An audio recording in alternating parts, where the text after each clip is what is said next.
Hello everyone, स्वागत है आप सभी का हम सब के प्यारे से यूट्यूब चैनल पर। कैसे हैं आप सब? मैं तो पसीने से भीगा हुआ हूँ। सिर्फ सेटअप लगाने में ही हालत खराब हो जा रही है।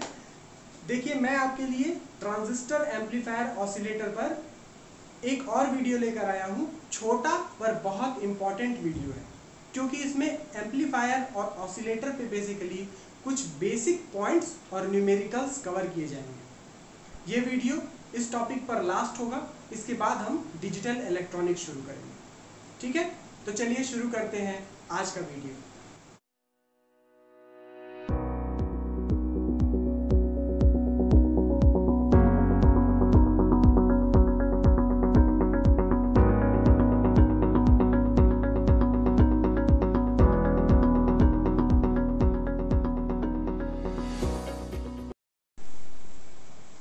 चलिए देखिए, 48 क्वेश्चंस हम लोगों ने टोटल कर लिए थे। 49th क्वेश्चन आपका जो है, in a common emitter amplifier alpha is equals to 0.99। Alpha की वैल्यू दी हुई है। The input impedance is 1 kilo ohm. Input impedance 1 kilo ohm है। लोड जो इम्पिडेंस है, इम्पिडेंस को यूज करते हैं। मान लीजिए आपका इंडक्टर, कैपेसिटर और आपका रेजिस्टर तीनों लगा है, तो उसका टोटल जो आपका इम्पीडेंस कहते हैं, है ना, Z से दिखाते हैं, वो है। और लोड जो है आपका 10 किलो ओम का है। The voltage gain will be, voltage gain क्या होगा हमने कर लिया था, पर फिर भी अच्छा क्वेश्चन है इसलिए फिर से इंक्लूड किया है। देखिए, अगर अल्फा पैरामीटर है तो वोल्टेज गेन हम ले रहे थे A B is equals to alpha R L upon R I. ठीक है, अगर बीटा पैरामीटर है तो आप A B is equals to beta R L upon R I. क्या है इसमें, क्या है आपका, इसमें क्या दिया हुआ है, अल्फा दिया है, तो ये लगाकर कैलकुलेट कर लेंगे। हाँ, कैलकुलेट कर लेंगे, ऐसा नहीं करेंगे, है ना। क्यों? क्योंकि कॉमन एमीटर एम्पलीफायर है। ये बात याद रखिएगा, कॉमन एमीटर एम्पलीफायर है। और कॉमन एमीटर में जब एमीटर कॉमन होगा तो जो आपका करंट गेन आता है वो क्या आएगा, करंट गेन आपका आएगा बीटा। इसलिए फॉर्मूला तो ये लगेगा। ठीक है, voltage gain is equals to current gain into R L upon R I, ये फॉर्मूला लगेगा। ठीक है, भूल से भी कॉमन एमीटर एम्पलीफायर में अल्फा दे दिया तो अल्फा वाला फॉर्मूला लगाकर नहीं आएंगे। कॉमन बेस दिया रहेगा तो ये फॉर्मूला आप लगाएंगे। ठीक है, तो क्या लगेगा आपका formula, A B is equals to, यानी voltage gain is equals to beta R L upon R I. ठीक है, अब जरा फॉर्मूला को हम थोड़ा सा बदल देते हैं। A B is equals to beta R L upon R I is equals to alpha upon 1 minus alpha R L upon R I. कर सकते हैं, बिल्कुल कर सकते हैं। क्यों? क्योंकि बीटा इज इक्वल्स टू क्या होता है, अल्फा अपॉन 1 माइनस अल्फा। आपका फॉर्मूला बन के तैयार है। वैल्यूज पुट कर दीजिए, 0.99 आ जाएगा, 1 माइनस अल्फा 0.01 हो जाएगा। आर एल आपका 10 किलो ओम है और ये 1 किलो ओम है। ठीक है, देखिए क्या आएगा, 10 टू पावर 3 990। क्या आ जाएगा, 990। ठीक है, क्लियर है।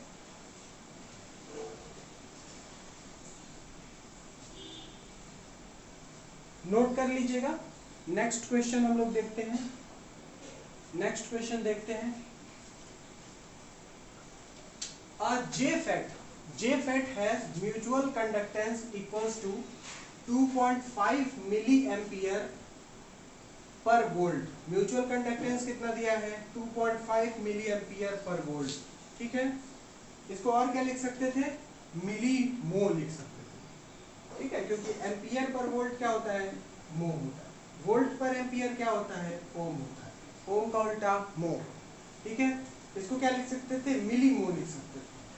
ठीक है, चलिए अब देखिए बोल क्या रहा है कि जो आपका म्यूचुअल कंडक्टेंस है यानी जी है, जी वो क्या दिया हुआ है, 2.5 मिली एम्पियर पर वोल्ट। ठीक है। ड्रेन रेजिस्टेंस आर डी क्या दिया हुआ है 5 किलो ओम।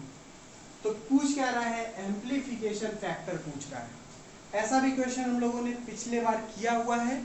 एम्प्लीफिकेशन का फॉर्मूला आपको पता है R D into G M. ठीक है। इसको म्यूचुअल कंडक्टेंस या ट्रांस कंडक्टेंस कहते हैं। ठीक है। कभी कभी ट्रांस कंडक्टेंस भी कह देते हैं। तो mu equals to R D into G M लगाना है आपको। फॉर्मूला याद होना चाहिए। आर डी क्या होगा 5 इंटू 10⁻³ ओम। जी एम क्या होगा 2.5 इंटू 10⁻³ एम्पियर पर वोल्ट। ठीक है। और ये वोल्ट पर एम्पियर हो जाएगा, कैंसिल हो जाएगा दोनों। ठीक है। आपको टेंशन लेने की कोई जरूरत नहीं है। 10⁻³ कहाँ से आया मिली है ना, मिली, इसलिए -3। देखिए ये दोनों भी हट जाएगा, क्या आ जाएगा 5 इंटू 2.5 कितना आएगा 12.5।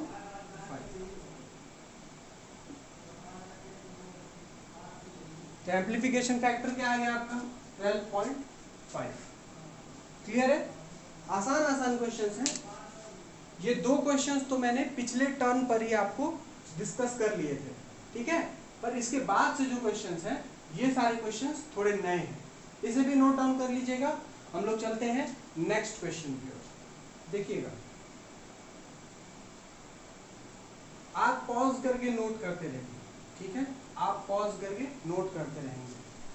अगला देखिए the frequency of oscillation of A Hartley oscillator. Hartley और कॉल्प्रिट दो बेसिक आपके ऑसिलेटर्स आपको आपके सिलेबस में है। ठीक है। तो उन्हीं से क्वेश्चन है, एक हार्टले पर है और ये वाला कॉल्प्रिट पे है। ठीक है। ये वाला आपको होमवर्क देंगे। ठीक है। ये आपको होमवर्क देंगे सेम टू सेम है। ठीक।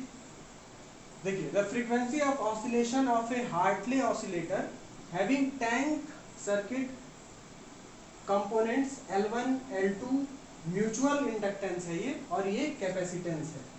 ठीक। देखिए हार्टले ऑसिलेटर आपको पढ़ना है। इसमें क्या होता है एक ट्रांजिस्टर लगा होता है, उसके साथ कैपेसिटर्स होते हैं। ठीक।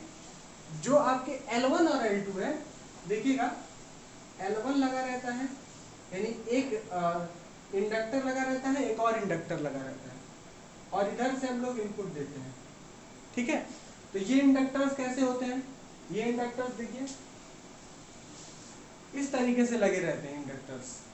ठीक है। और इनके बीच में अगर ये दूर दूर है, मतलब एक दूसरे से काफी दूर है, तो इनके बीच में म्यूचुअल इंडक्शन जो होगा वो 0 हो जाएगा। ऑब्वियसली म्यूचुअल इंडक्शन जानते हैं ना। म्यूचुअल इंडक्शन क्या होता है, मान लीजिए दो आपके कॉइल्स हैं, एक कॉइल में आप करंट बदलें तो दूसरे में इस कॉइल के करंट के बदलने की वजह से अगर करंट में परिवर्तन होता है तो जो करंट इंड्यूस हुई वो क्या हुआ म्यूचुअल इंडक्टेंस हुआ, यानी पहले की वजह से दूसरे में बदला। ठीक है। और एक होता है सेल्फ इंडक्टेंस, यानी सेल्फ के करंट के बदलने की वजह से एक ईएमएफ खुद में ही जब पैदा होने लगता है तो उसको क्या कहते हैं हम, उसे कहते हैं सेल्फ इंडक्टेंस। ठीक है ना। तो म्यूचुअल इंडक्टेंस हो भी सकता है, नहीं भी हो सकता है। जैसे इस क्वेश्चन में देखिएगा गौर से, the frequency of A Hartley oscillator having L1 L2 और C, सिर्फ 3 चीजें दी हुई है। यहाँ पर L1 L2 और इनका म्यूचुअल इंडक्टेंस भी दिया है। बात समझ में आ रही है। क्या होगा, ऐसे ऑसिलेटर आपका बनता है, आप फिगर देखिएगा, ऑसिलेटर में L1 और L2 लगा रहता है, दो इंडक्टर लगा रहता है। अब ये दोनों इंडक्टर एक दूसरे के नजदीक हुआ तो पहले इंडक्टर का मैग्नेटिक फील्ड, इंडक्टर में मैग्नेटिक फील्ड कैसे होगी, इस तरीके की होगी। ठीक है। ऐसी पहले की मैग्नेटिक फील्ड दूसरे को इफेक्ट करेगी। ठीक है। अगर ये इंडक्टर का कॉइलिंग बहुत अच्छे से हुआ है, अब ज्यादा जा रहे हैं, ठीक है, अगर इसकी कॉइलिंग बहुत अच्छे से हुई है तो सिर्फ और सिर्फ आपको मैग्नेटिक फील्ड ऐसे मिलेगी। ये वाली मैग्नेटिक फील्ड जो ये वाली गायब हो जाती है। ठीक है। ये वाली गायब हो जाती है, सिर्फ ऐसे मैग्नेटिक फील्ड मिलती है। अब मान लीजिए एक इंडक्टर ऐसा है और दूसरा इंडक्टर जस्ट इसके बगल में लगा हुआ है, तो देखिए इसकी जो मैग्नेटिक फील्ड लाइंस है वो इस वाले से भी पास कर रही हैं, तो इनके बीच क्या आएगा, एक कोफिशिएंट ऑफ म्यूचुअल इंडक्टेंस भी आएगा। ठीक है, अगर दूर है तो कोफिशिएंट ऑफ म्यूचुअल इंडक्टेंस 0 हो जाएगा। ठीक है, क्लियर है। तो वो क्वेश्चन के ऊपर है, करना आपको क्या है, करना क्या है, बोल क्या रहा है, द फ्रीक्वेंसी ऑफ ऑसिलेशन। ठीक, फ्रीक्वेंसी पूछ रहा है। एक टैंक सर्किट जो है उसके कंपोनेंट्स ये हैं। तो आपको क्या करना है, जब हार्टले ऑसिलेटर आता है तो उसमें अलग अलग इंडक्टर्स होते हैं। ठीक है, तो क्या करना है आपको, नेट इंडक्टेंस जो होगा, फ्रीक्वेंसी का फॉर्मूला, फ्रीक्वेंसी का formula F = 1/2 pi under root LC, यही फॉर्मूला होता है, यही फॉर्मूला आप यूज करेंगे। ठीक, लेकिन नेट इंडक्टेंस क्या हो जाएगा, नेट इंडक्टेंस में L = L1 + L2 + 2M। ठीक है, ये फॉर्मूला आपने पढ़ा है, पहले भी पढ़ा है, जहां जहां आप इंडक्टर 12th क्लास में भी है ये फॉर्मूला। ठीक है, ये चीज आप यहाँ पे यूज कर देंगे। इसमें देखिए क्या क्या चीजें आपको दी है, L1 L2 2M दिया है, तो आप यूज करें। L1 1 मिली हेनरी, L2 सब मिली हेनरी में है, तो 1 + 2 + 0.5 × 2, तो कितना आ जाएगा, 1, ये भी आ जाएगा, तो टोटल 4 मिली हेनरी। L तो 4 मिली हेनरी हो गया। C जो आपका 10 पिकोफैरेड, तो F क्या आ जाएगा, 1/2 पाई अंडर रूट 4 × 10⁻³ ठीक है, हेनरी इंटू 10 × 10⁻12 फैरेड। ठीक है, तो हेनरी और फैरेड हटा देंगे। ठीक है, आपका ये चीज आ गया। देखिए 4 आया, अंडर रूट 4 क्या आ जाएगा, 2, और ये 10⁻³ -12 15, और ये 14, तो ऊपर जाएगा तो 7। ठीक है, 1/2 पाई इंटू अंडर रूट 2 का, अंडर रूट 4 का इंटू 2 यानी 4 पाई, और ये चीज आपका कुल मिला जुला कर कितना आ गया, 15 - 1 14, तो यहाँ पे आ जाएगा 10⁻⁻7। ठीक है, अंडर रूट 14 अंडर रूट यानी 7, ये 10⁻7 ऊपर रख देते हैं, तो आ जाएगा 10⁻7/4 पाई। ठीक है, 10⁻7/4 पाई कैलकुलेट करते हैं, 1/4 पाई 0.0796। ठीक है, इंटू 10⁻7। ठीक है, क्या कर देते हैं, 1 2 आ जाएगा आप 7.9 10⁻5, इसको कर दीजिए 8 × 10⁻5। ठीक है, ये क्या आ जाएगा, 0.8 मेगाहर्ट्ज। ठीक है, 0.8 ऑप्शन में 0.8 होना चाहिए। ठीक है, 0.8 मेगाहर्ट्ज, ये आपका आंसर हो जाएगा। मेगाहर्ट्ज कितना होता है, 10⁻6 हर्ट्ज, तो 6 करने के लिए 0.1 करना पड़ेगा। ठीक है, तो 0.8 मेगाहर्ट्ज। क्लियर है, कोई प्रॉब्लम नहीं है। असली चीज यहाँ थी, ये तो कैलकुलेशन है। ठीक, असली चीज कहाँ है, आपको L को ऐड करना होगा, C आपका अकेला रहेगा। क्लियर है। अगला जो क्वेश्चन है नोट डाउन कर लीजिएगा। अगला क्वेश्चन देखिए, L1 आपका दिया हुआ है, L2 दिया है, यहाँ म्यूचुअल कंडक्टेंस नहीं है, तो आप 2M वाला पार्ट हटा देंगे, सिर्फ L = L1 + L2, और C क्या करेंगे, 25 रख देंगे, और इसमें से आप बताइएगा कि क्या आंसर आ रहा है। ठीक है, आप बताइएगा इसमें से क्या आंसर आ रहा है। ठीक, कमेंट करके बताइएगा, हम आपको कमेंट में ही इसका सही आंसर भी बताएंगे, पर आज नहीं, 1-2 दिन बाद। ठीक है, चलिए इसको नोट डाउन कर लीजिए। अगला क्वेश्चन देखते हैं हम लोग।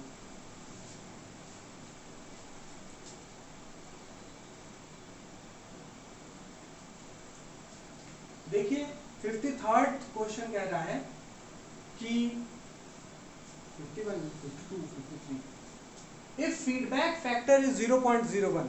ठीक है, अभी ये किसका फॉर्मूला, किसका आपका इक्वेशन है, ये फीडबैक फैक्टर किसका क्वेश्चन है, ये क्वेश्चन आपका है बेसिकली एम्पलीफायर का। ठीक है, बारखाउजन क्राइटेरिया वगैरह जहां हम लोग पढ़ते हैं उसका क्वेश्चन है। ठीक, फीडबैक फैक्टर जो कह रहा है वो 0.01 है, तो बीटा जो है आपका 0.01। कभी कभी इसको एमवी से भी दिखाते हैं, ठीक है, एमवी से भी बीटा को दिखाते हैं। वोल्टेज गेन जो है आपका 4000 है, यानी एवी कितना है 4000। इसको कभी कभी ए से भी दिखाते हैं, सिर्फ ए, ठीक है। Then gain of the amplifier with negative feedback, gain of the amplifier with negative feedback. देखिए जब भी आप कोई एम्पलीफायर का सर्किट बनाएंगे, तो उसमें आपको कुछ फीडबैक कुछ आपको गेन मिलता है। जैसे मान लीजिए आपका एम्पलीफायर है,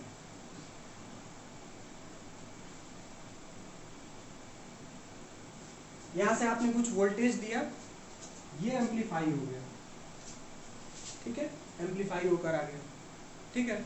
अब क्या किया आपने, इस एम्पलीफाइड वोल्टेज का कुछ पार्ट आपने वापस इनपुट में डाल दिया, ठीक है। क्यों? क्योंकि इनपुट के बाद, इनपुट में जब ये प्रोसेस होता है एम्पलीफिकेशन का, तो कुछ लॉस होता है। उस लॉस को कंपनसेट करने के लिए आपने कुछ इनपुट डाल दिया, और ये इनपुट ऐसा डाला कि ये लॉस कंपनसेट हुआ, तो ऐसे इनपुट को क्या कहेंगे आप, पॉजिटिव फीडबैक। फीड मतलब क्या होता है, खाना खिलाना, ठीक है। फीडबैक, पीछे अपने इनपुट को आप कुछ दे रहे हैं, ठीक है। पॉजिटिव क्यों दे रहे हैं, क्योंकि इसका लॉस कंपनसेट कर रहे हैं। अगर ये लॉस आप बढ़ाना चाहते हैं तो इसको बोलते हैं निगेटिव फीडबैक। पॉजिटिव और निगेटिव फीडबैक कैसे देते हैं, इसके बीच में कुछ और नहीं होता है, सिर्फ आप फेज चेंज कर देते हैं। जैसे इनपुट के फेज में आप दें अगर, तो वो फीडबैक कैसा होगा, पॉजिटिव होगा। अगर इनपुट के अपोजिट फेज में दे दें तो वो फीडबैक कैसा होगा, नेगेटिव फीडबैक होगा, ठीक है। जैसे मान लीजिए एक सिग्नल है इनपुट, ठीक है, इसी के फेज में आप एक छोटा सिग्नल दे दें, तो ये सिग्नल क्या हो जाएगा, इसमें ऐड हो जाएगा, तो ऐसा फीडबैक क्या कहलाएगा, पॉजिटिव। अगर आप इसके अपोजिट में एक दे दें तो ये कहलाएगा, ऐसा नहीं, ऐसा, तो ये कहलाएगा नेगेटिव फीडबैक। सिर्फ और सिर्फ क्या चेंज होता है, फेज चेंज होता है। क्लियर है? तो देखिए फीडबैक की कहानी है, जब भी आपको एम्पलीफायर बनाना रहता है, जब भी आपको ऑसिलेटर बनाना रहता है, ऑसिलेटर, ठीक है, तो आप क्या करते हैं, पॉजिटिव फीडबैक करते हैं, जो आपको क्वेश्चन कराया जा चुका है, ठीक है। अभी क्या कह रहा है कि gain of amplifier with negative feedback. अगर एम्पलीफायर का आपको गेन पूछा है नेगेटिव फीडबैक के लिए, तो गेन आप लिखते हैं A feedback gain is equals to A upon 1 plus AV beta. कभी कभी ये लिखता है एवी अपॉन, मतलब ये 1 प्लस एवी एम वी, ठीक है, ऐसे भी फॉर्मूला देते हैं, दोनों का मतलब एक ही है। अगर प्लस लिखा है, ध्यान से देखिएगा, अगर यहाँ डिनोमिनेटर में प्लस है तो डिनोमिनेटर में प्लस का मतलब डिनोमिनेटर बड़ा है न्यूमरेटर से, तो टोटल क्वांटिटी जो आएगी वो न्यूमरेटर से छोटी आएगी। क्लियर है? तो ये फीडबैक क्या आएगा, ये जो आपका गेन आएगा वो कम आएगा, किससे, वोल्टेज गेन से, ठीक। तो ऐसे गेन में आप, ऐसे गेन को आप क्या कहेंगे, निगेटिव, क्योंकि क्या हो रहा है, वोल्टेज गेन से छोटा गेन आ रहा है। क्लियर है? क्लियर है? ये AFB जो आएगा वो AV से हमेशा छोटा आएगा, क्योंकि AV में एक से बड़ी किसी क्वांटिटी से आपने डिवाइड किया है। क्लियर है? तो इसका मतलब AFB AV से छोटा आएगा, ऐसा फीडबैक क्या कहलाता है, निगेटिव फीडबैक। तो गेन जब भी पूछेगा तो AFB is equals to AV upon 1 plus AV beta, क्या आएगा, 4000 अपॉन 1 प्लस 4000 इंटू 0.01, तो 2 इसमें से कैंसिल हो जाएगा, 4000 अपॉन कितना आएगा, ये 2 कैंसिल कर दो, 41,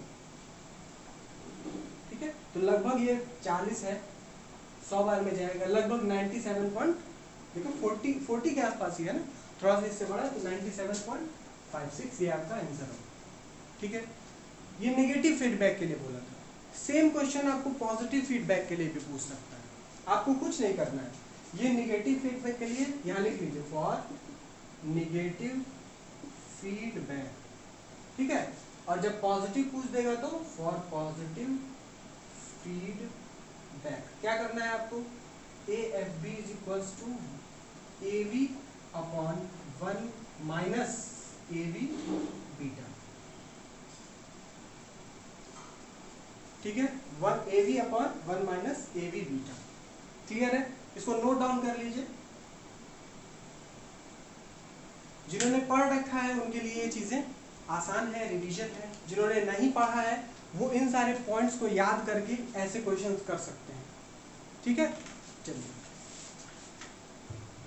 इधर का मिटा देते हैं, एक क्वेश्चन और है।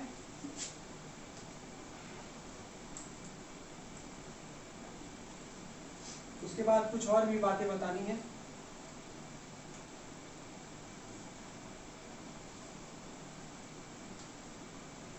चलिए देखिए, ये हो गया फॉर नेगेटिव फीडबैक, आपका फीडबैक गेन इतना आएगा।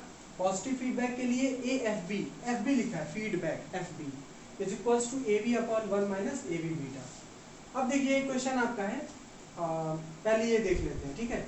एक आता है आपका बारखाउजेन क्राइटेरिया, ठीक है। आपका पूछ सकता है कि बारखाउजेन क्राइटेरिया क्या है एम्प्लीफिकेशन के लिए, यहीं से आता है बारखाउजेन क्राइटेरिया, ठीक। देखिएगा जरा, बारखाउजेन क्राइटेरिया, हम थोड़ा अपने इसको ही मिला लें।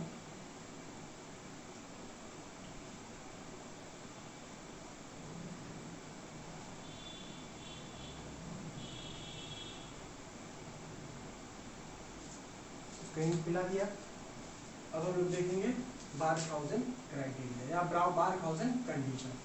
देखिए बारखाउजेन कंडीशन कहता है कि गेन कब आपका इनफाइनाइट होगा, गेन ए एफ बी इनफाइनाइट कब होगा, टेंडिंग टू इनफाइनाइट कब होगा। देखिए मान लीजिए आप ए एफ बी का आप इनफाइनाइट लिखना चाहते हैं तो लिखिएगा A B upon 1 minus A B beta, ठीक।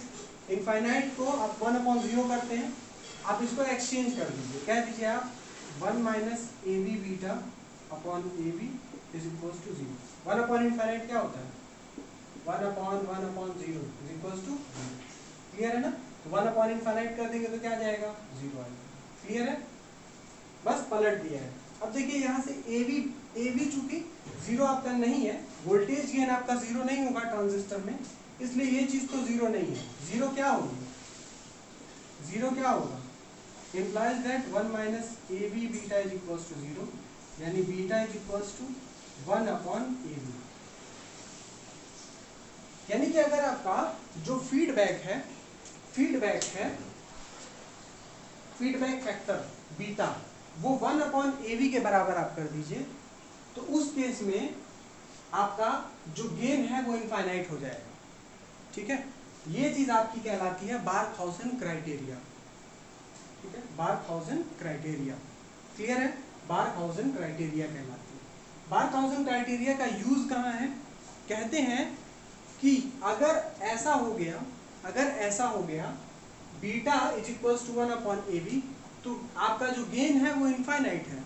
यानी कि आप अगर इनपुट हटा भी लें, ठीक है, इनपुट अगर आप हटा भी लें तो भी आपका क्या होगा, आउटपुट में आपको एम्प्लीफिकेशन मिलेगा, ठीक।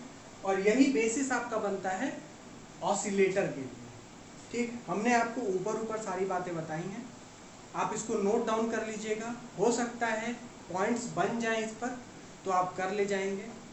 इसके पीछे अगर आपको और भी सारी चीज़ें जाननी है तो आप बिना किताब पढ़े, अगर आपने पूरी चीज़ें नहीं पढ़ी हैं तो आप सब चीज़ नहीं जान सकते। मैंने आपको सिर्फ वही पॉइंट्स बताए हैं जो मुझे लगा कि आपको बता देना चाहिए, ठीक है। मैं आपको पूरा इसमें डिटेल में नहीं जा रहा। फिर भी मैं एक और बात आपको बताता हूँ, इसमें आता है हाइब्रिड पैरामीटर्स। हाइब्रिड पैरामीटर्स पे मैं क्वेश्चन नहीं कराया और ना कराऊंगा, ठीक है। मुझे नहीं मिले क्वेश्चन तो मैं नहीं कराऊंगा, ठीक है। वहाँ से भी क्वेश्चन आ सकते हैं। तो क्वेश्चन आने की प्रोबेबिलिटी अब भी बहुत ज़्यादा है, पर मुझसे जितना हो सका है मैं आपको करा रहा हूँ, ठीक है। ऑनेस्टी है कि क्या करा रहे हैं क्या नहीं करा रहे हैं, कितना करा रहे हैं, ठीक है, इसमें कुछ छुपाने वाली बात नहीं है। तो हाइब्रिड पैरामीटर्स, हाँ फेट और मॉसफेट पे थियोरेटिकल क्वेश्चंस मैंने नहीं कराए हैं, सिर्फ और सिर्फ फेट एम्पलीफायर पे क्वेश्चन कराया है और किसी पर नहीं कराया है, ठीक है, उसे भी देख लीजिएगा, एक बार पढ़ लीजिएगा।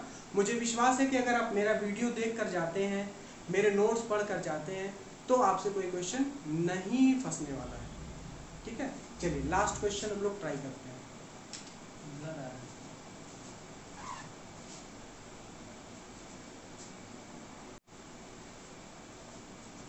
आपका जो लास्ट क्वेश्चन है, देखिए कॉलपिट ऑसिलेटर पे है। क्या कह रहा है कि कॉलपिट ऑसिलेटर में वही है, टैंक सर्किट है, टैंक सर्किट के एलिमेंट्स है, लेकिन यहाँ पर क्या होता है, दो आपके जो इंडक्टर्स होते हैं उनके जगह पर कैपेसिटर लगा होता है, ठीक है, C1 C2 कैपेसिटर होता है, ठीक है, और एक होता है इंडक्टर इसमें। तो देखिए C1 और C2 और ये एक इंडक्टर, ठीक है ना। तो ये चीज आपका कॉलपिट ऑसिलेटर में होता है।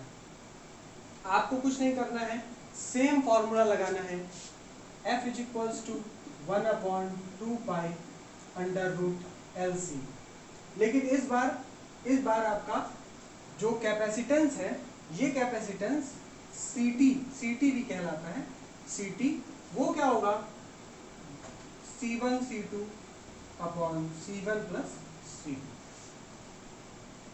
क्लियर है, C1 C2 अपॉन C1 मतलब वही होता है यार, 1/CT = 1/C1 प्लस 1/C2, यहीं से आया होगा, ठीक है, और कुछ नहीं है।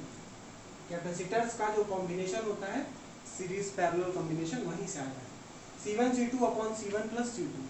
आप इसको कैलकुलेट कीजिए, देखिए C1 और C2 दोनों की वैल्यू बराबर है, तब देखिए CT क्या आ जाएगा आपका, 200 × 200 पिकोफैरेड अपॉन 200 प्लस 200, ठीक है, ये 400 और ऊपर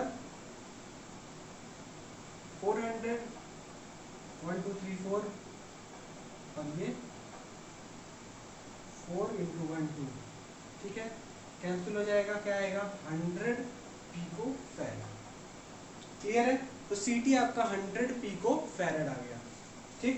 तो F क्या आ जाएगा, F आ जाएगा 1/2 पाई √ L कितना है, 10 है, 10 मिली हेनरी है, ठीक है, तो 10⁻³ 100 × 10⁻12। इसको कैलकुलेट कर लीजिएगा, कैलकुलेट कीजिएगा तो देखिए क्या आएगा, 1/2 पाई, और ये पूरा तो आपका पावर्स में ही है, देखिए कितना आएगा, +3a -3a -12 + 6 10⁻6 ऊपर चला जाएगा। 1/2 पाई की वैल्यू जो आएगी आपकी